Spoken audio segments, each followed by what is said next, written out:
Dad said, it's just a get-together, when I wasn't invited to my brother's engagement party. So I took off on a solo trip instead. Hours later, my whole family was calling, crying, and blaming me for chaos I never even saw. Hey, Reddit. My family's always played favorites, but the breaking point? My own brother threw a massive engagement party and didn't even bother to invite me. So I said, screw it, packed my stuff, went on a vacation. But of course, the drama didn't end there. Let me back up and tell you how it all started. I'm Lucas, 32, live in a small apartment above a diner that smells like fries 24/7. My brother Daniel is 28, golden child of the family, ex-army, just got back a year ago. He's the guy my parents brag about to everyone. Our hero. So selfless. Always thinking of others.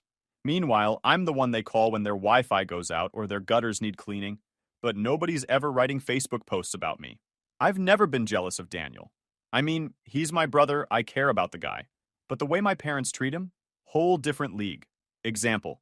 Last Thanksgiving, I drove 3 hours in the rain to make it on time.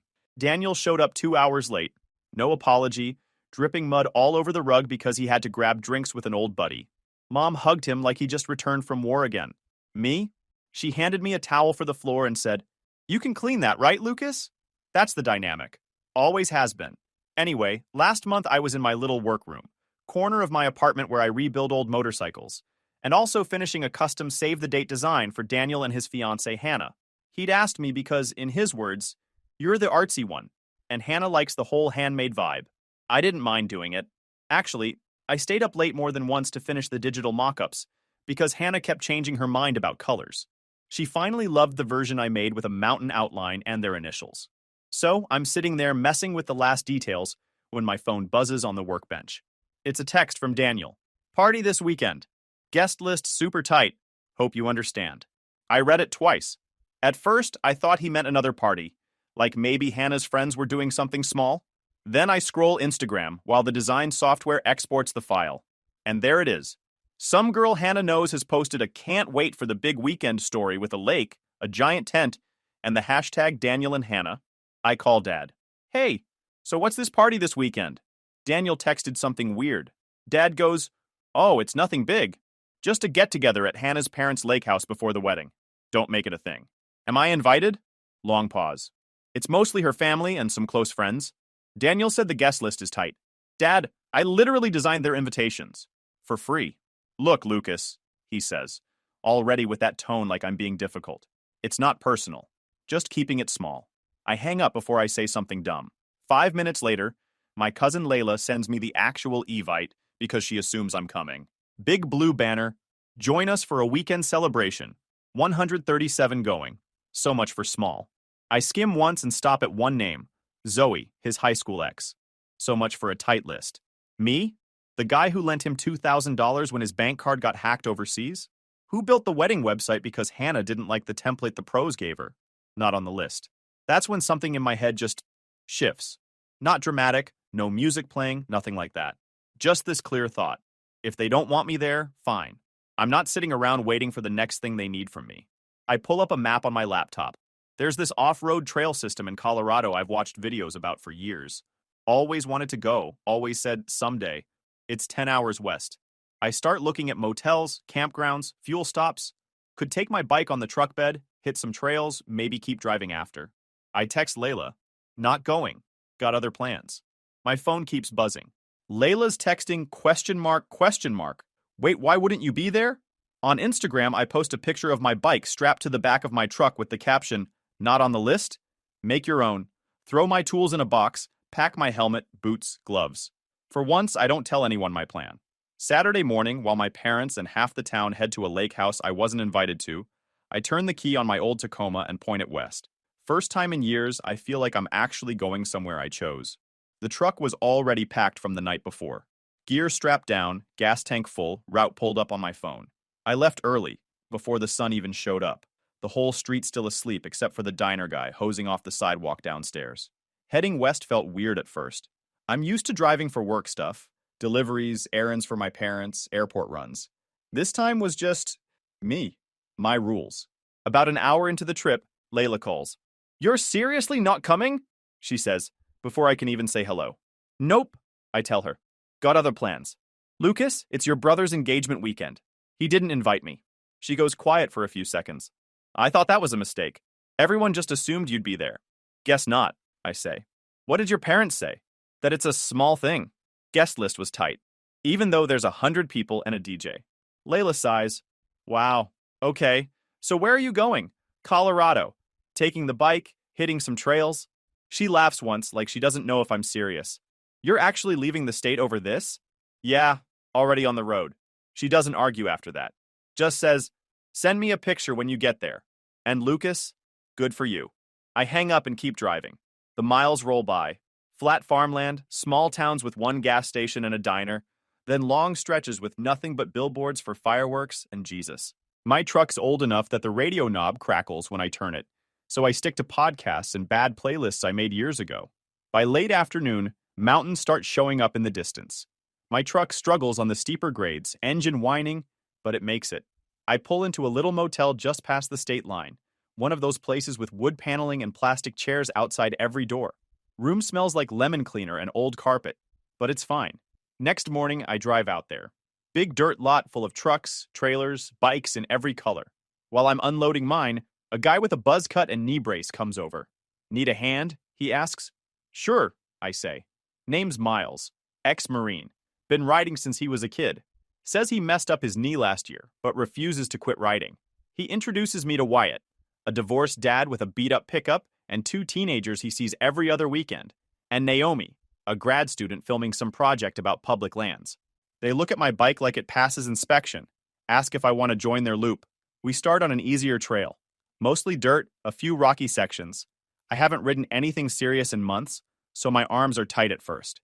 Then we hit a downhill section, nothing crazy, but enough to make my stomach drop. I almost dump the bike once, but catch it. Miles gives me a thumbs up like I just won a race. We stop by a creek halfway through.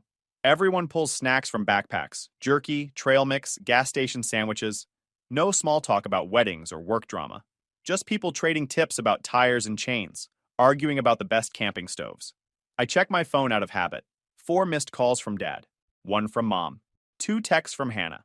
Hey, can we talk later about the design stuff? Also, hope you're okay.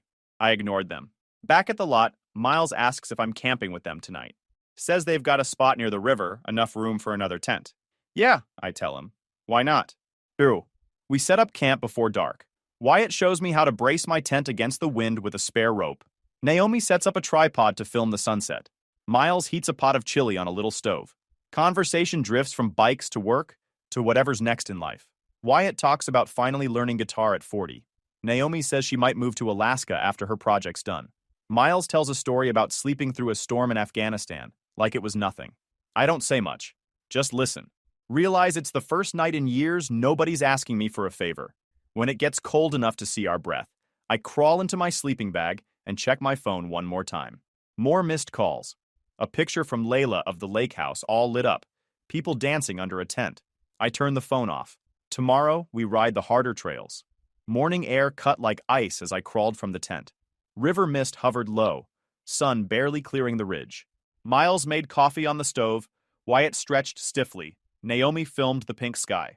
We packed fast, drove to a tougher trail. Longer climbs, more rocks.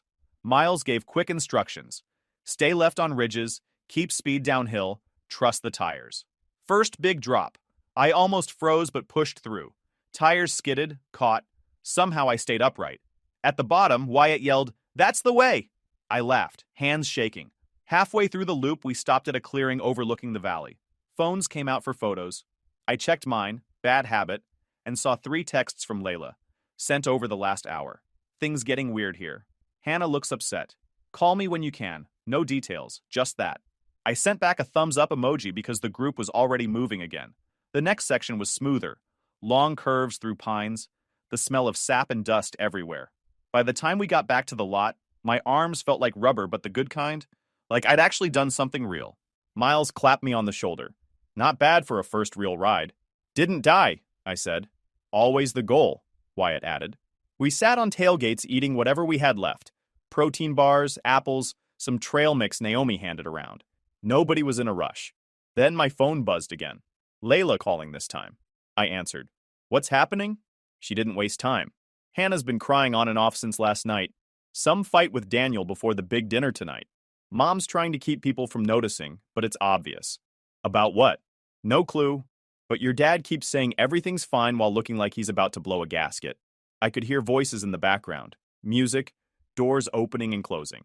Layla lowered her voice. Pretty sure Daniel's old girlfriend Zoe showed up this morning. Hannah wasn't thrilled. I closed my eyes. He invited Zoe? Looks like it. Or maybe his friends did. Either way, Hannah looked ready to throw him in the lake. Wyatt glanced over like he could hear her through the phone. I mouthed, family drama, and he nodded like he'd seen plenty himself. Anyway, Layla continued, thought you should know since everyone keeps asking where you are.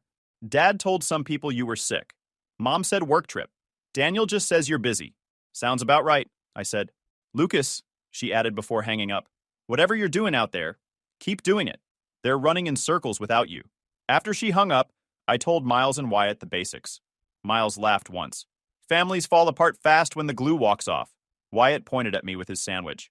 Don't go back early. They'll just dump it all on you again. I didn't plan to. That afternoon, Naomi filmed us writing a few sections for her project. Said she wanted shots of ordinary people doing ordinary things in wild places. Felt weird but kind of cool. At one point, she asked why I came out here. Because I wasn't invited to a party, I said. She laughed like she thought I was joking. We camped again that night. Different spot near a trailhead with picnic tables. Wyatt told a story about his kid scoring the winning goal at last week's soccer game. Miles talked about sleeping in a Jeep during a sandstorm once. Naomi shared plans to hike in Alaska after her thesis was done. When my phone finally got signal again, pictures started loading from Layla. First one, Hannah sitting on the dock alone. Red eyes, makeup smudged. Second, Daniel talking to Zoe near the fire pit, heads close like old times. Third, a blurry shot of my dad waving his arms at someone out of frame. Fourth, Layla's caption, this dinner is going to be a disaster. I showed the photos to Wyatt and Miles. Called it, Wyatt said. Bet it gets worse before it gets better, Miles added. I shut the phone off and put it in the truck glove box. Before bed, I walked a bit away from camp. Could see stars sharp enough to cut yourself on. Back home, they're always drowned out by streetlights and noise. Out here, it was just cold air, wind in the trees, and my legs aching from riding all day. I kept thinking about what Layla said, how they were spinning without me. Part of me felt bad for Hannah. The rest of me felt, nothing really. They chose to leave me out. Now they were stuck dealing with it themselves. Back at camp, Naomi was editing footage on her laptop. Miles had already passed out in his tent, and Wyatt was poking the fire with a stick like every dad does even when there's nothing left to burn. Next ride was tomorrow. Hardest trail yet, according to Miles. I figured whatever was happening at the lake house would sort itself out, or blow up completely, without me there to mop it up. Next morning, the trail Miles picked was nothing like the others. Steep switchbacks, loose rock everywhere. A couple of spots where the drop-off on one side was enough to make my stomach flip. Keep your eyes on the line, not the edge, Miles said before we started. Easier said than done. First climb nearly stalled my bike, but I leaned forward like he showed me, kept the throttle steady, and made it. At the top, we stopped for water. Naomi set her camera on a tripod to catch the view. Whole valley stretched out under us, river cutting through the middle, clouds stuck on the peaks. That's when my phone buzzed. Layla again. I answered while catching my breath. It's happening, she said fast. What's happening? The party's going down in flames. Voices shouted in the background. Music. Then nothing, like someone had yanked the speakers. Slow down, I said. Okay. So first Hannah saw Daniel and Zoe talking by the bar. Nothing crazy, but people noticed. Then someone told her Zoe's staying at a cabin nearby. Apparently Daniel knew. Hannah lost it. I could hear another voice yelling behind her, too far to make out. She confronted him in front of everyone, Layla continued. Asked if he still had feelings for Zoe. He laughed, like, nervous laugh, but it looked bad. She threw her drink at him. Full glass, right in the face. I sat on my bike staring at the trail. Then what? Daniel cursed at her. She ran off crying. His friends tried to calm him down, but Zoe kept hanging around. Like she wasn't reading the room at all. Your dad started yelling at the event manager about the music cutting out. The bartender refused to serve anyone more drinks because things were getting loud, and now a loud crash came through the call, like something big falling. Now Daniel just punched a wall, she said. Pretty sure his hand's busted. Mom's crying. Hannah's locked herself in a car with her sister. Dad's arguing with the venue about damages. I could picture it too clearly. Dad red-faced, Daniel swearing, Hannah in tears, Mom trying to smile like everything was fine. Where are you? Layla asked suddenly. On top of a mountain, I said. She made a noise between a laugh and a groan. Everyone keeps asking where you are. Dad told people you're driving back tonight. I'm not, I said. Good, she replied. Because Grandma Stella just told Daniel, and I quote, "This is what happens when you cut out the only responsible adult in the family." Whole place went silent. I almost laughed. She really said that? Yep. He didn't even argue. Just stood there dripping drink mix and looking stupid. Miles waved for me to keep moving. I told Layla I'd call later and hung up. The downhill section after that was brutal. Tight turns, roots everywhere, bike bouncing like it wanted to throw me off. By the bottom, my arms felt like wet rope, but I stayed upright. Miles gave me a nod like I passed some kind of test. Back at camp, we ate early. Naomi edited footage on her laptop, earbuds in, head nodding to some song only she could hear. I checked my phone again before dark. Layla had sent a string of messages. Hannah left with her sister. Says wedding's off. Dad's blaming the venue for serving too much punch. Daniel's friend drove him to urgent care. Hand might be broken. Grandma Stella told everyone to go home. The last one had a photo. Empty tables, lights still on. My mom hugging Hannah's sister, while Dad argued with the event staff in the background. Daniel nowhere in sight. Wyatt leaned over to look. That your family? Yeah. Looks like a fun crowd. Total blast, I said. He smirked. Bet they're about to call you, huh? I didn't answer because he was right. The first call came before dark. Dad's number. I let it ring. Then Mom. Then Daniel. Then Dad again. Miles tossed another branch on the fire. You gonna call back? Not tonight, I said. Instead, I walked down to the river where the moon was just starting to show over the trees. Cold air coming off the water, stars everywhere. My phone buzzed in my pocket one after another until I finally shut it off completely. I slept better that night than I had in months. Next morning, before we left for the ridge trail, I turned my phone on long enough to see the notifications flood in. Voicemails, texts, missed calls. Dad, we needed you here. You abandoned us when things fell apart. Daniel, please call me. It's a mess. Hannah's furious. Wedding might be off. Mom, everyone's looking for you. Please don't make this worse. I turned the phone back off, zipped it into my jacket pocket, and climbed on my bike. Ready? Miles asked. Yeah, I said. Let's ride. The ridge trail lived up to the warning. Miles wasn't joking. Steep on both sides, barely wide enough for two bikes to pass. One mistake, and you were sliding a long way down.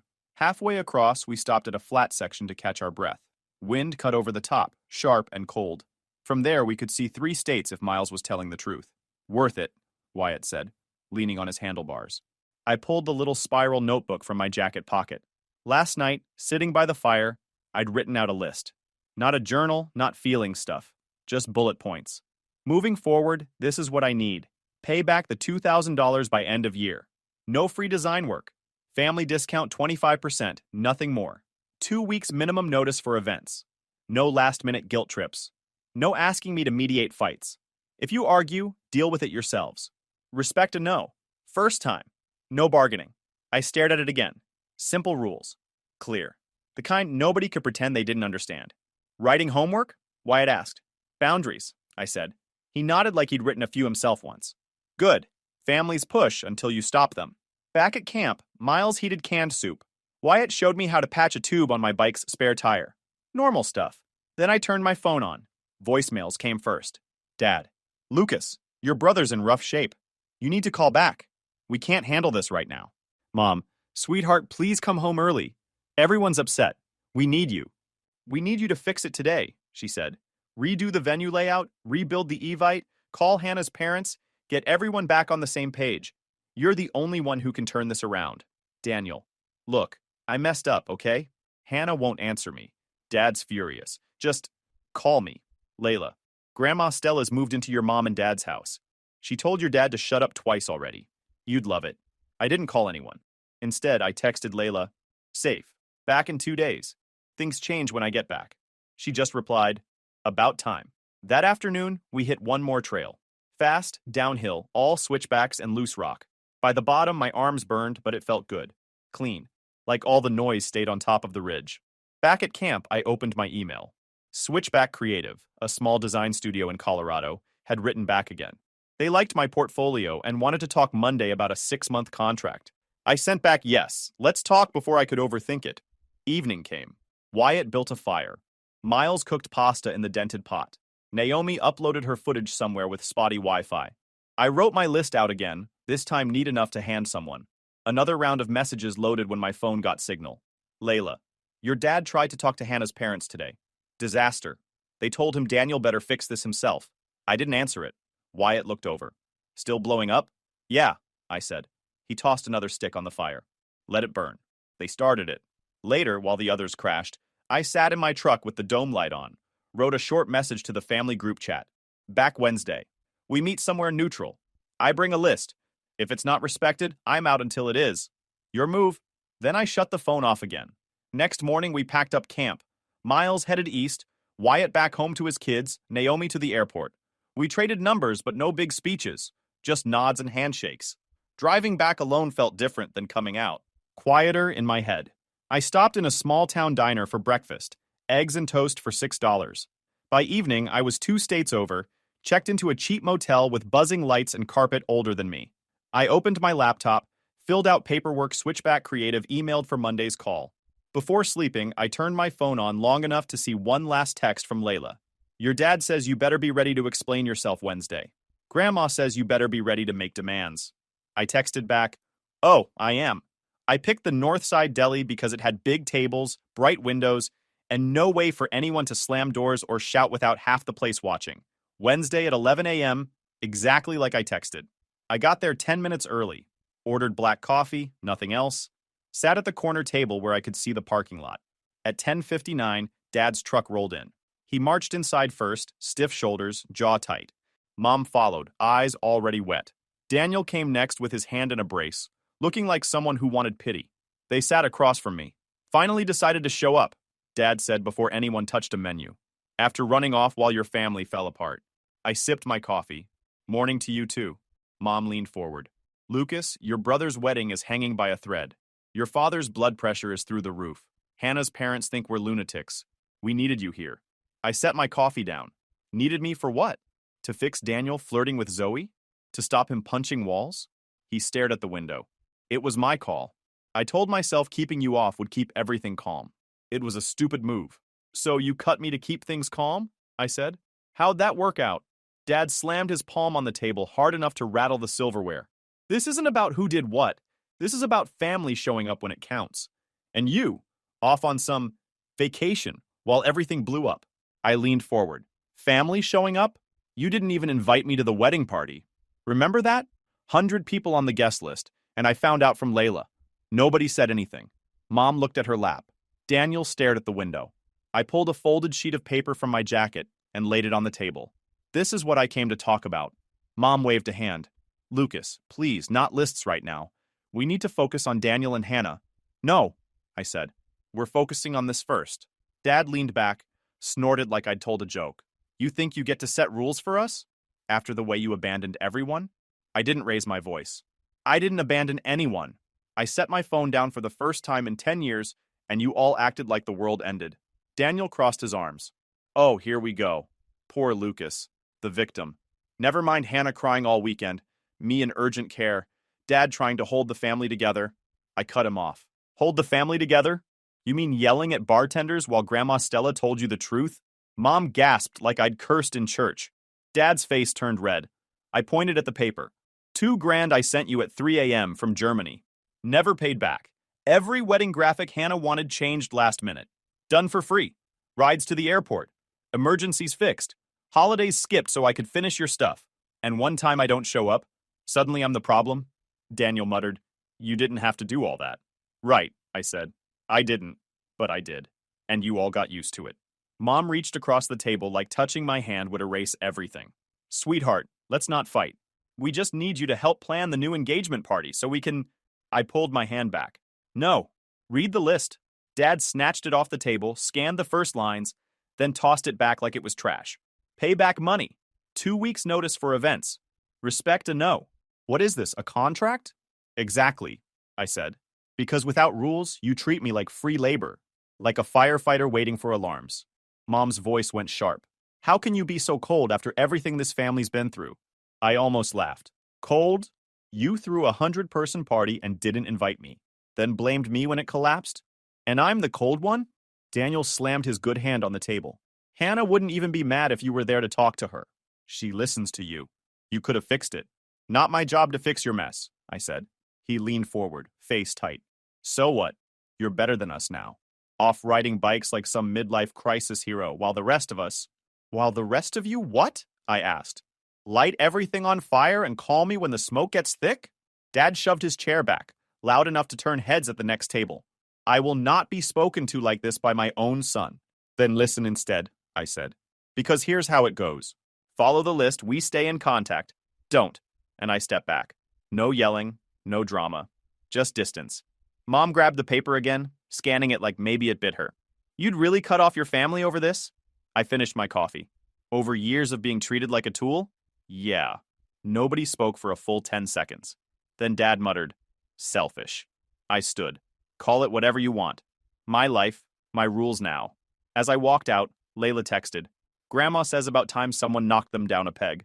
I sent back, meeting over. Things change now.